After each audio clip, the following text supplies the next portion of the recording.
Another beautiful day it is here, and welcome to the discourse here on Classic FM. I'm Sulaiman Alede, and today, as always, we'll be looking at some, burning issues, some national matters, and of course, we have our special guest. He'll be here physically. He has insisted that he wants to be physically with us in the studios. But again, for those following up with the weather situation across the country, it's been a raining moment across places here, and of course, he's beating the traffic and he should be here. But before that, he's going to join us via phone before he gets to the studios, which we know will be in a bit. Our guest today is Engineer Rotimi Fashakin, and he's a former Executive Director at NIMASA. Good to have you join us, Engineer Fashakin. Thank you very much, listeners, and happy Father's Day to all the fathers out there. It's a wet day in Lagos, so I do hope that we will have a great time today. Thank you. Thank you, Sulaiman. Thank you for the invitation. Thank you very much. Perhaps it's a good moment because I've been listening to a lot of presenters on radio today. I've been listening to Lawrence. I've been listening to a lot of people, and everything hovers around Father's Day. Yes, we know we'll be talking about national matters, but I will also be excited to let you weigh into this whole Father's Day celebration, which is very important. For some young fathers listening to us now, what are those, key things that will make every father, a proud father first? Because we've seen some parents, especially fathers, go the whole hog just to make sure that their families are happy. And we've also received numerous messages on the day from children, from spouses, encouraging such, wonderful fathers. Sometimes I said to myself, Engineer Fashakin, should we be qualifying the kind of fathers that should be told Happy Father's Day? Shouldn't all fathers be celebrated? Once you're a father and you're alive, you're worthy to be celebrated, isn't it? Absolutely. It's very gladdening to understand that what the role of a father is. The father is the one that makes everything to cohere in the home, and they ought to be celebrated. I want to tell you that the fathers must be celebrated. Fathers must be celebrated. It's very important because the father is the one who sacrificially brings everything into being. Well, thank God for mothers also, but we are talking about fathers today. Fathers guide everybody. Fathers guide everybody. Put them in line. Put them on what they should prepare them for the future and for the world out there. It's true fathers' sacrifice most times that the home, is family established. Thank God for the role of mothers, no doubt. But today is for fathers, and we must celebrate our fathers. We must wish them wherever they are. Whether in their grave, we must thank them for what impact they had, in our lives. Absolutely. And that's very vital. Very important. We must continually do that, to be able to show our love and our appreciation to all our fathers, out there, and that's very important. That's what I want to say. Thank you very much. And today, for those just joining us, is always an interactive session. You can also be a part of it, and by sending your messages to us via WhatsApp 0909 217 2973 0909 217 2973. And of course, we're looking at a very important aspect. If you look at what has been happening, this is June, and we're rounding off the first half of 2021, and the big point is looking at President Buhari administration in the last 6 months of 2021.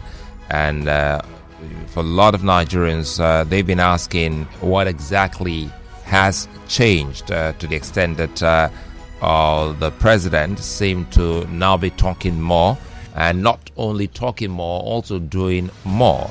And the question again for some others is that is it too little? Is it too late?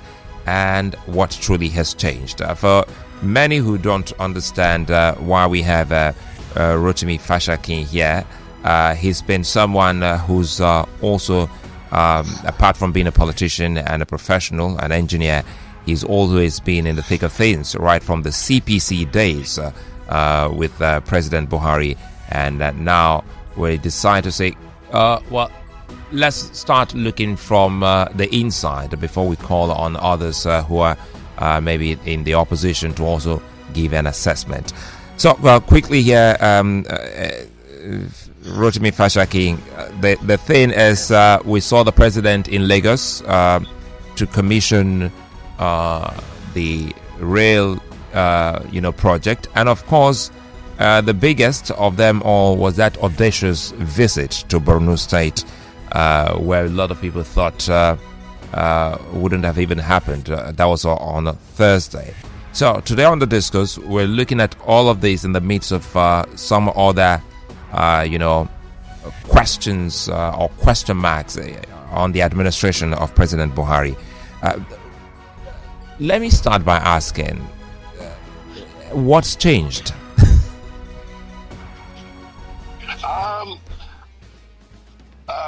Let me understand the question again. Before now, a lot of people wanted to hear more from President Buhari, and they felt the tradition of always having a conversation with the people, whatever name you want to call it, President Explains, or State of the Union, State of the Nation. People wanted the president to speak more often to the people, at least once in a month, have a conversation, more so when a lot of things were going, awry and going south. So now it would seem as if almost back to back we have seen the President Buhari speak, and also not only speak, he's always now been acting, and some are worried if something positive or negative has changed, and if this is just a fluke. Okay, thank you, Sulaiman. I like that very much. Let me start on a lyrical note. I mean, maybe quoting from the Bible, it says, "There is time for everything under the sun." So let me say, a time to speak and a time to refrain from speaking. Maybe for the president, this is a time to speak. So, thank you. Good afternoon, listeners.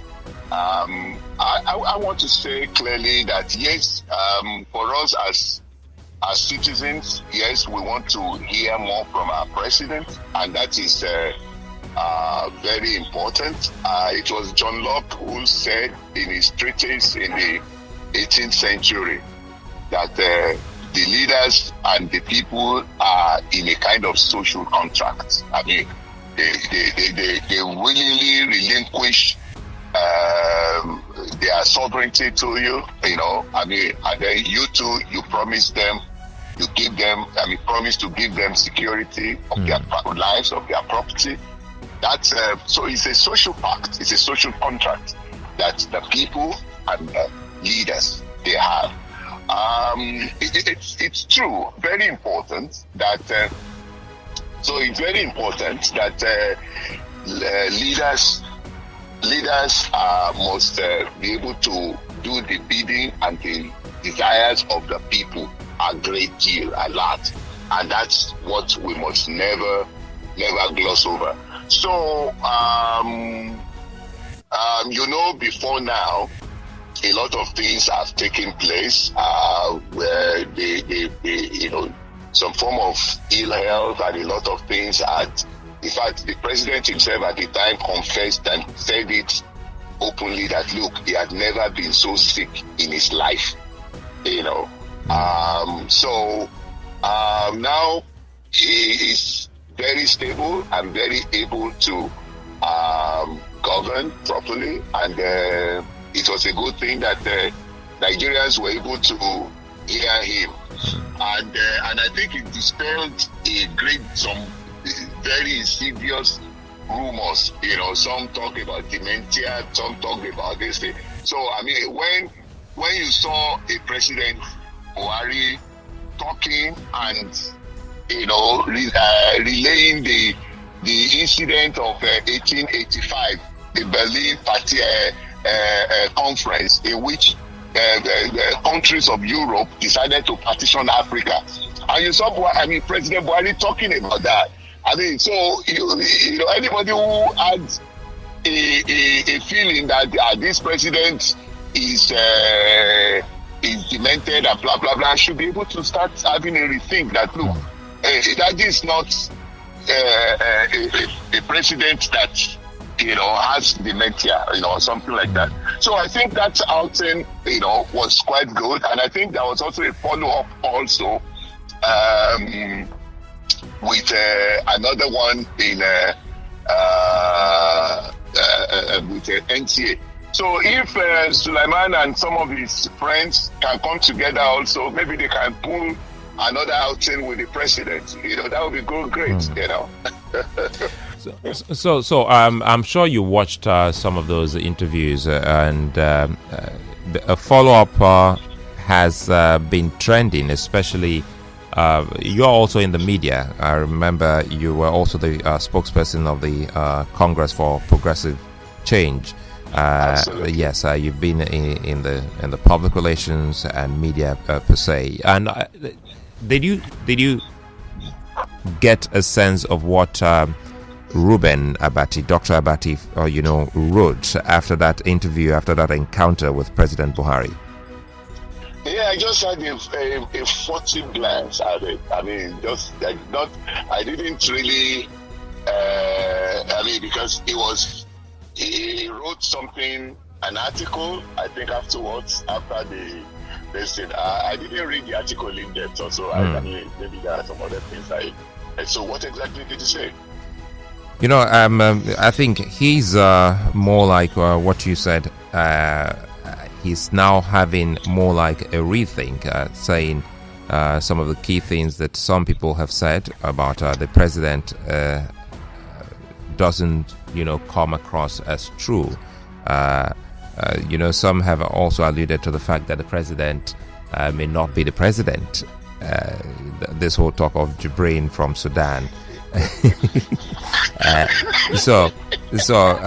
Dr. Batty, I thought you actually got that. Since you didn't get the meat of that, then perhaps we should just move on. You see, I think what happened was that I didn't want to make. I actually read this article, but not like somebody, like a child preparing for a school certificate, on this thing, a school certificate, like preparing for a school certificate for an FNSE or something like that.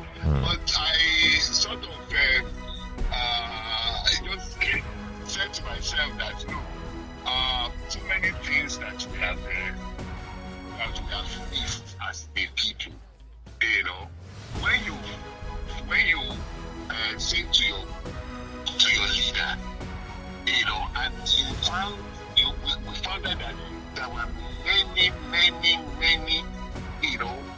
persons that were believing that lie, even that our president was one to bring from Sudan. I mean, you can imagine that kind of, utter, idiocy. You understand me? I was on a particular platform, an old school platform, and one of my friends, one of my old schoolmates, told me that, look, Rotimi, because during the ED Kabir, celebration in 2018, I was in Daura to see the president, and I had celebration with him took some photographs with him, and I left, So, and I sent the photographs out, and she saw the photograph and said, but it was after I saw your photograph that you actually shook hands with him. You actually had an interaction with the president, that I stopped believing this degree of Sudan, a falsehood. That is the state of our nation, and that is what people have been using the social media to do, to spread mendacity, to spread idiocy, to spread some lies, and then we can use the social media in a positive manner. That is what I believe as a person, So I agree with you that there are many lies about the president that were actually dispelled, by that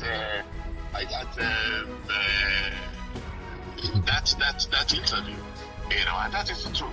Okay, we'll spread and stretch that, talking about the interview, looking at it from the media strategist perspective, and looking at the kind of good that interview has done for the president, or if there's anything untoward. In between, I'll take some messages here quickly, and this one from Abu Otene says, I have never doubted the president's capacity to pilot the affairs of Nigeria. To me as a person, the president means and is also doing well for the nation. I remain proud of his leadership with a firm belief that posterity will vindicate the man. I urge him to work more in the area of security and publicity, as some very vocal opposition have capitalized on both variables to slam him unfairly. And that is one in... Okay, I think looks like you're here, right? Absolutely. Yes. Okay, good. So we'll just wait for you once you get in here. Thank you.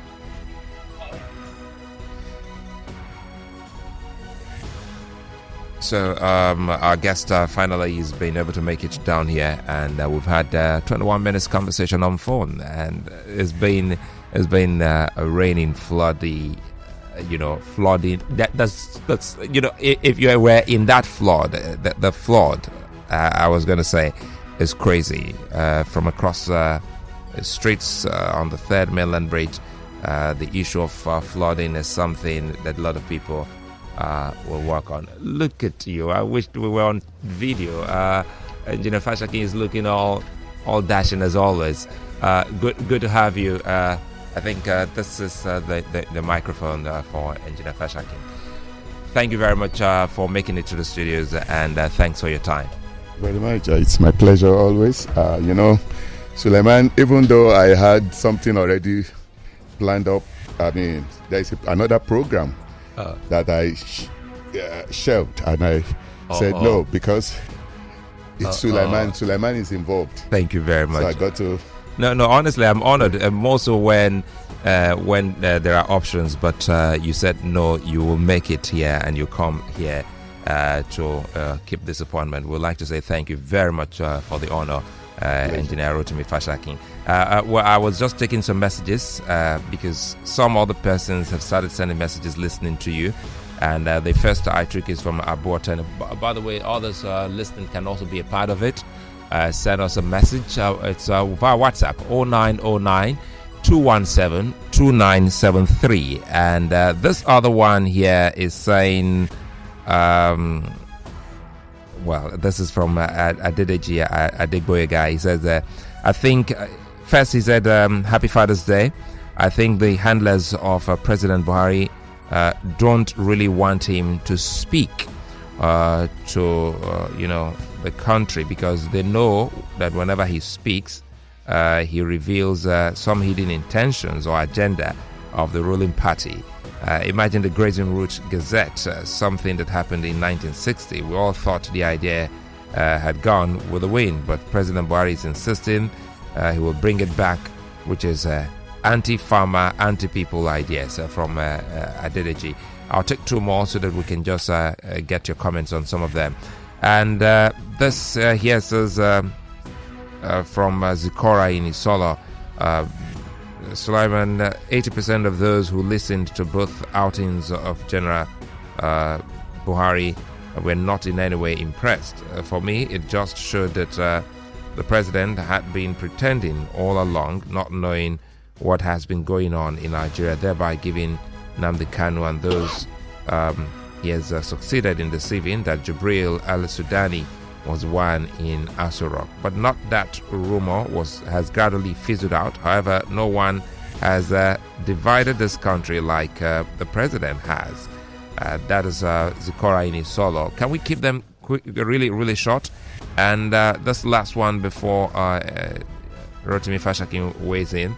Please, can you tell your guests to prove me wrong? Because I believe the president and his team were responsible for this Jibril issue since he failed to speak to Nigerians. This is from Simon Abulegba. He feels that it's just some spin doctor, move by the president and his media people. You've been a media person and very close to the president in your CPC days. So is this also some kind of PR stunt that might come from the president's camp? Thank you, Suleiman. And I think this is important. We must put this in proper perspective. If, for instance, the president appoints Suleiman to be a special assistant on media, and you go to him that, President, some people are saying this about you. Can you go and dispel that rumor and say that it's not so? He's your principal, and he's the one that, you cannot overrule him. He can overrule you. Absolutely. So, if he says that it's a trifle, forget it. Leave it.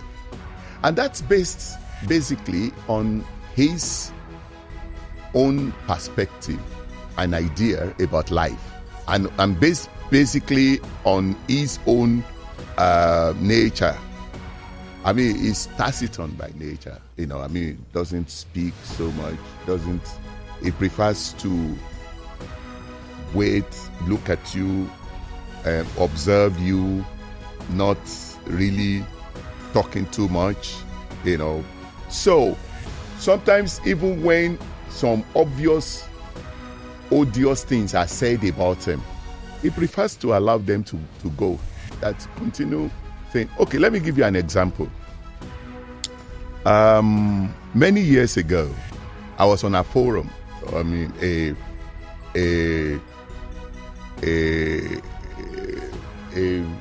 online. It was not even, WhatsApp had not even come on then.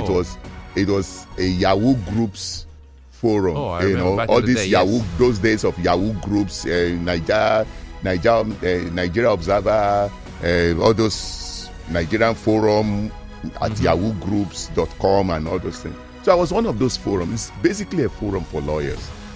And there was this particular lawyer, he asked me, I'm not a lawyer, but they allowed me to be on that forum, because they feel that I have something to offer. So they allowed me, and I interacted closely with them. So there's this lawyer, Harvard trained, and he said, Rotimi, look, listen, you've been defending Buhari a lot on this forum and saying a lot of things. He hadn't even become president at that time. He wasn't, he was a private citizen at that time. So he said, okay, come, look, if you can get him to answer all these questions, he itemized the questions, those issues like the 53 suitcases, the Bekul, all those things, if you can get him to answer all those questions for me, not the ones that newspapers or new media people have said about him, for him, straight from the guts, straight from his mouth. If you can get him to answer those questions, you'll probably swing me over to your side. I said, no problem. Good. That was a good something to wag on. I said, okay, fine, no problem. So I assembled a team of top journalists. I remember Farouk Mohammed, former editor of Daily Times. Then I brought in Rufai Ibrahim, the former editor-in-chief of People's Daily. So, and myself, we went to see General Buhari in his hotel, in Transcorp. And he obliged me. I was his publicity secretary. So we went. So we were going over all these questions, one after the other. I mean, it was on my iPad then. And when we got to the 53 suitcases, you needed to see the sigh on his face and the way he breathed down so deeply. He said, so this issue is still on. I mean, so people are still talking about 53 suitcases, despite all the press interviews, all the things that have said to debunk, that idiocy. So that is the way he is. I mean, when people say things that are wrong about him, you prefer to just allow you to continue talking. That look, it's a matter of saying that look, no matter what I say, it will not prevent you from continuing with whatever you want to hold and to want to believe. So for somebody who is a bit taciturn, you just say, continue to hold on. It's for those of us who can contend on every issue like myself. I mean, if you bring the issue, I contend against it and that. But people who are taciturn, just let them. So if tomorrow you become his chief press secretary or whatever, you have that issue. So quickly, we're looking at some projects and we'll also come to some other actions.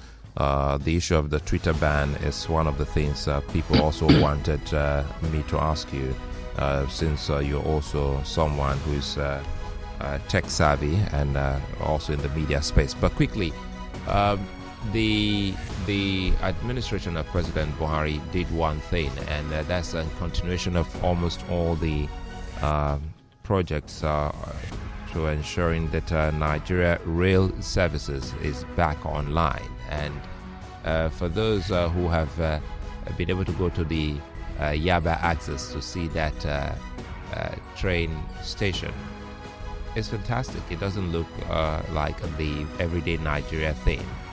For those who have had that ride from Rigasa in Kaduna State to Abuja and back again to Rigasa, is awesome. So let's start by talking about some of these key wins. He was in Lagos, and I'm quite sure, I don't know if you were following the activities of the Transportation Ministry in ensuring, even though you had a stint, at NIMASA as Executive Director there, that was on the water side. But that was a fantastic win for the President, talking about the rail transportation. Yeah, Suleiman, you are totally spot on. You see, I don't know how to convey this to Nigerians. First, President Buhari is not perfect, and we must understand that. He has his own foibles as a human being and as a president. But those of us that supported him all this while, we saw a particular virtue in him, and I'm going to bring it up for Nigerians to understand. We saw a particular virtue in him for which we sustained our support for him, and that is the fact that for an individual to have personal integrity, Harry Truman, as President of the United States, placed a plaque on his desk and said the buck stops here.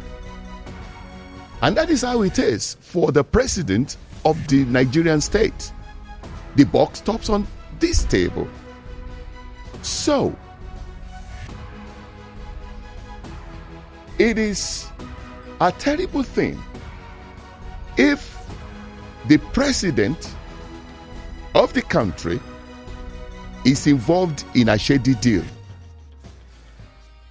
You will understand that most of the problem, I mean, when you have, we've had a president in this country that when he was doing his own personal projects as a sitting president, government contractors and acolytes were falling over themselves, donating hundreds of millions of naira to that project. That was a sitting president. We've had sitting president, I mean, that when there was scandal and they said that, look, the pseudonym that they gave to this president inside that old scandal was so. So all these projects that you are seeing are coming into completion. They are largely because of the integrity of the man at the center. You tell me, as a person,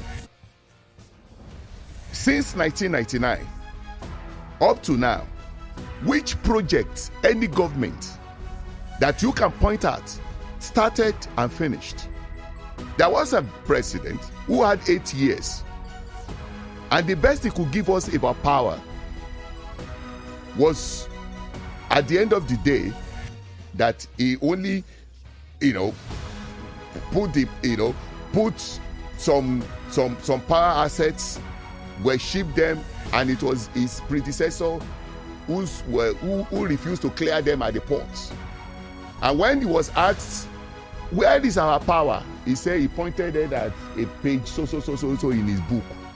That is what he has done with. So you find out that there was nothing like cogent projects that you and I can come to terms with. That yes, this is what we have done. So for the first time. So in essence, sorry to cut you. So in essence, what the president did is different from what we've always seen. By looking at some of those wonderful projects that President Jonathan started and ensuring that they are completed. Absolutely. You find out that for the way we do things in Nigeria, because largely political office is largely used for self-aggrandizement. So there is the aspect of self. It's all about what is in it for me. I mean, if the previous people, I mean, as you know, in this part of the world, that they have taken everything about the project, what do I need to continue with that kind of project? You abandon it. But not President Buhari, because his own idea about governance is about service. And that's why you are seeing all those projects coming into completion, and being, done. And to the satisfaction of Nigeria, you can see those rail projects coming into, into kind of satisfactory completion. You enter into the coaches, and you feel you are in the US, you are abroad, and that's how it should be. Wait until the Siemens contract, and this thing, also comes into fruition. The one for power? The one for power. Because, and I say that, look, it's only a visionary president who can be able to see the way he brought that project. It was not just now about between Nigeria and Siemens. He brought it to a bilateral level between Nigeria and Germany. So that you cannot stop it. If Siemens decides to mess up, it's Germany that will be held responsible. So because some other key things, because that's a big win, we must say, because I also remember my conversation then with the Minister for Works and Housing, Fashakin. At that point in time, when they came on the scene, the few things they did was to take an inventory of projects, and it was amazing that most of the contractors, if not all of them, were mobilized, and these were contractors who were also on the project during the time of President Jonathan. So continuation is a plus for this administration in terms of project, as we've seen that some of them have been completed. In the aspect of security, that visit, did you see that coming? And did you see the footages from his visit to Borno State? Yeah, one of the one of the things about a general is to keep his movement in wraps, and to keep you guessing what his next move should be. And I think that's why generals are usually distinct from the ordinary people. I didn't see it coming, and he pulled it, and he pulled it very strongly.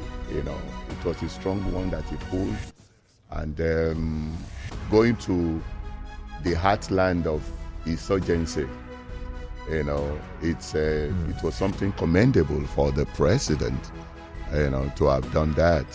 So by and large, yes, the one against insurgency, there are many. I mean, he inherited the war, and we should say truly, in fairness to him, to President Buhari, when he came in, or before he came in, we are all witnesses. We were all witnesses to what it was with our soldiers. We knew our soldiers were jumping from our jurisdiction, and on the side of the insurgents, the Boko Haram insurgents, how they will lay down their weapons and run into another jurisdiction. That was how it was with them. And then then he came in and reshaped and galvanized things to a large extent.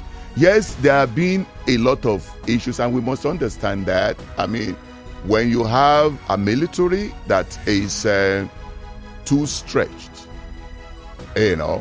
fighting on different fronts, when there is internal security issue in a state, and I mean, you find out that military are involved in internal security issues in 33 states as we speak. So when there is an internal security, I mean, constitutionally, I mean, it's the police, it's the Nigerian police that should deal with issue. But again, sorry again to cut you. You just raised a very important point. Shouldn't us be asking the Inspector General of Police what exactly is the directive to his officers and men? Because time and again we've seen some wins by the Nigerian army, and you expect the police to now, come in to stabilize the civil population. But we haven't actually seen quite a number of such activity. We should be asking questions of the Inspector General of Police. If the army has successfully pushed back the insurgents in any community, we must have some presence of the police there. Yes, absolutely. And I think it has to also do with training. It's quite possible that our police had not been trained into understanding what mop-up operation is all about and how they should be able to do it in this kind of situation. So if they are not geared towards understanding and being able to do that, and they will not be able to, I mean, it's totally unlikely that they might have an understanding of how to go about it. I think that maybe you're absolutely right. Because there are many things that they should be able to, once you have that initial clearance by the military. The police, the rest should be left for the police to. And for some people, they were quite worried seeing the president in Borno, knowing full well what happened to Idris Deby, even though that was more like an open, gun battle. Yeah. But they felt, in as much as some want to see the president talk to the troops, encourage them, boost their morale. They also thought that the president, because they saw him, come out of the vehicle, and they felt that was also being stretching it too far, taking some risk. I don't know if you're sharing that, reservation. Yeah, if you watched the Arise TV interview, you will recall that the president gave some kudos to the governor of Borno State. He said he's a person that he admires a lot because of the way he's been taking a lot of risk, And anybody in Nigeria, who has listened to the governor of Borno, should admire the man for what he's doing. What he's doing is going about governance with a lot of honesty. So I'm sure that was a kind of elixir for the president too, to be able to. For people listening, Kimalensky is listening from Delta State, and he thinks that good thing that you're right talking about the president. For instance, he gave an example saying that even after the former governor Ayo Fayose said so many uncomplimentary things of the president never uttered a word. That makes him someone who is taciturn. But as much as you get elected, that's what Kowalensky is saying. So once you get elected into public office, that attribute or that kind of trait should cease. In his word, he said, once you find yourself in a social contract with the people, shouldn't that give you... shouldn't that kind of taciturn trait be counterproductive to his leadership and achievements?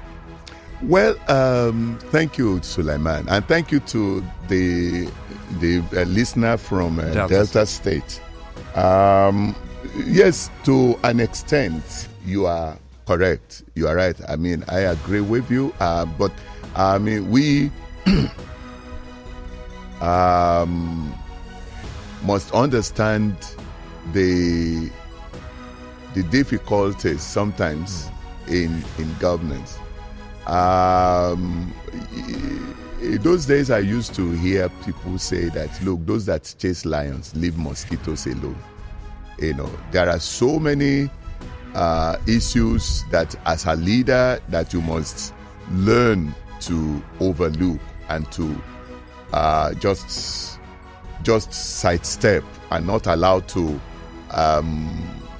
pin you down, weigh you down, make you to lose focus. Because when the former governor of Fayose was saying all those things about him, if he had decided to hold press conference or to respond to him, you find out that he would have been totally distracted from the main task of this thing. But there must also be a time to be able to draw the line, when it is absolutely necessary to talk to your people, to give them confidence or reassurance, about what is happening, that all is well, that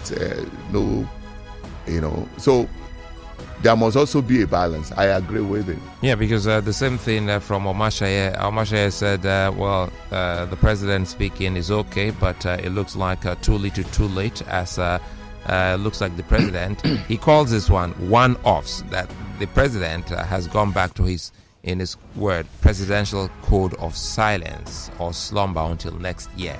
So he feels this magic that we have experienced isn't something to party over. And mix this up with Kingsley, listening from Surulere in Lagos. He says, well, greetings to you, Engineer Fashakin and Sulaiman, but tell Engineer Fashakin that if not for radio on the phone, meaning he's talking about having radio on his phone, I wouldn't have been able to listen to you guys. So I will score this government 0 in terms of power, meaning he's always in the dark. So if not that he has radio on his phone, he wouldn't have been able to listen to you and I. Wow. So that brings in the Siemens perspective, and perhaps speak to him and the other man. Yes, my brother, I think we need to, well, it is true as Nigerians, we want everything done immediately, and I agree with that. It's true.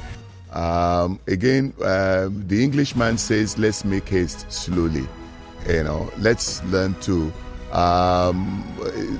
the contract. The project is a phased one, first 10,000 megawatts, then 15,000 megawatts, then the third phase should be 25,000 megawatts. To a large extent, many people have seen improvements in their in the power generating capacity. Sulaiman can say something about that, because he's an expert in disco stuff and that kind of way. But I would say clearly that what we are seeing as a negative with our power, something was just it's just something that we just need to bear for another little time, in no time. I'm sure, because this project with Siemens is a bit comprehensive. It's not something that's like usual project. There is going to be a total revamp of revamping of our power infrastructure with a view to getting it to the level that we'll all as Nigerians should be happy about. So in all of this, in looking at the last 6 months, one other sore point, looking at messages from our listeners, they want us to get your reaction to the Twitter ban. Yeah. Okay. Twitter is a social media platform. That is it. Basically, it's a microblogging site. Basically, I learned there was the president of the former president of the United States, Donald Trump, congratulated the president for banning Twitter. He said he should have done it when he was president, that he only fell short of doing that. This is a very dicey one. It's a very strong. Many people, especially the youth population, are very unhappy about it. And understandably so. Because there is a way in which you see that, look, how can a democratically elected president decide to do a ban of Twitter? But I think we should also understand the reasoning behind, the ban by the government. The government was of the opinion that, yes, if you remove the tweets, of the president, while you allowed some tweets that tended towards encouraging violence, against against our state, against our country. That how would you justify that? Do you think the government should have handled this more differently? Because in as much as many also see the reasons given by the government, they still think that this has actually given the country, some bad press.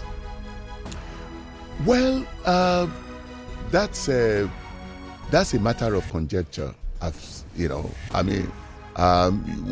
In one school of thought, we think that maybe there should have been more dialogue, before you talk about total ban, and all those things. That should have been a lot of dialogue. Maybe Twitter would have even eventually apologized and say that, look, we didn't know that was so, and that because like they said that they, too didn't see some of those other incendiary, tweets, those ones earlier. Those explosive tweets before and that kind of thing.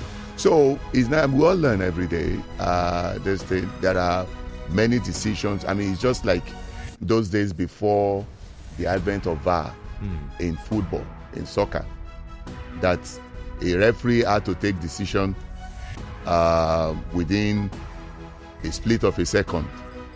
A goal that should not have been a goal, and he allows it, and they later found out after checking it, that this should not have been a goal, but the referee allowed it anyway, so that is it. Somehow in government, you are that seat and you have to take important decision, weekly. You don't have too much time to be able to you do a lot of back and forth. That's what I also want us to address as we wind down. Many of our listeners are also talking about the speed with which we get response from the government. They still think that it's rather slow response or no response from the government, and how can this be? You think, but because you've already described the president as man who's taciturn. Taciturn. But for a lot of people, they think that he should ditch that trait of his, and this is Nigeria. And don't you think that President explains and some of those programs we had in the past should be brought back? The president should address Nigerians more on a daily basis, if not weekly. There are things that deserve the president's attention now that Nigeria seems to be more divided than it was before now. Yeah. So, the first question about decision making being faster and all those things, you'll find out that by 2023 this administration will wind down, another administration takes over. It's the civil service that is constant, will always be there, and civil servants by their code are not people that you need to hurry about decision making. There is a bureaucracy, about their work. It's a different thing, totally different thing. With a military government can bypass the bureaucracy of the civil service and go straight to take action, on a matter, and we call it those days with immediate effect. But it's a totally different thing with democratically elected government with this thing. The minister is the first report to the president. I'm hoping that the president. Do you think? Sorry to cut you because we're almost out of time. Do you think can the government actually take all of this bureaucracy out of the way? And I thought that was why some people are elected into office so that these bureaucracies can actually be taken out. It slows the process, is inimical to development, as we've seen over the years. Don't you think that the APC government should work on, cutting, back such bureaucratic... I'm laughing because, Suleiman is talking as a typical Nigerian. You want... Because I'm a Nigerian. Done. Honestly, because... You want everything done immediately. It has to be like... I agree with you, and I share your... But, you see, I've had some stints with the civil service, with the public service, and I understand the way it is. I mean, if you are a minister and you need to get something minuted back to you as a minister, if you decide to overrule them, it's there in the file. You, the minister, you eventually get into trouble. Absolutely. You will get into trouble.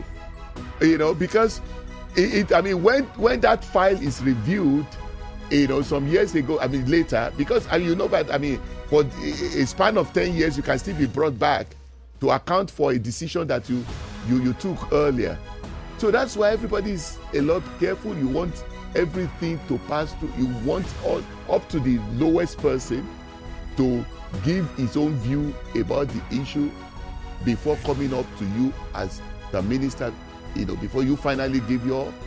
let's close on this, because this is a series which some other persons from the opposition also will come and look at the first 6 months of 2021. And lastly, I want you to look at the accusation of the president as being nepotic, tribalistic, and of course not being audacious and clear in the prosecution of some criminal headsmen or bandits. That's a big one, which many Nigerians think is a drawback for this president and his administration. Yeah, thank you. That's something that keeps going on, and that needs to be addressed head on. When you say nepotistic, you're talking more about the appointments. Is that correct? Okay. Truly,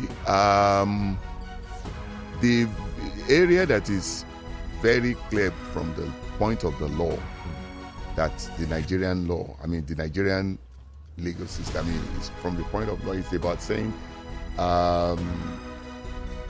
appointments. About the Constitution puts it that, look, a member of a minister shall be from each of the 36 states. And I think about all other appointments, it just gives it a kind of leaves it to the initiative of whoever is the appointing authority to be fair in terms of respecting federal character and all those things, and it's basically what we are still saying, what is brought to the attention of the president that he eventually goes ahead with. So I think that is a point that I believe that even at the highest level that they should be addressing, and they should be trying to see how to correct whatever anomalies, whatever wrong impressions people have, and to be able to reassure Nigerians, that the president means well. The president does not hate any particular tribe. The president, and he too, he asked at the time, rhetorically, and he said that, will people accuse me that have not been leading according to the Constitution? And I think that is important. Thank you very much. Engr Rotimi Fashakin was a spokesman for the Congress for Progressive Change, CPC, a member of the All Progressives Congress, and of course he was an executive director in Nigerian Maritime Administration and Safety Agency, NIMASA. It's been nice speaking with you today on the program, and thank you for making it to the this. Thank you very much, and thank you, listeners. Let's build this Nigeria together. I have no other citizenship. Nigeria is all I've got. That is why I've said it many times. If Nigeria perish, I perish. Thank you very much. I'm Sulaiman again. Next week we'll be back.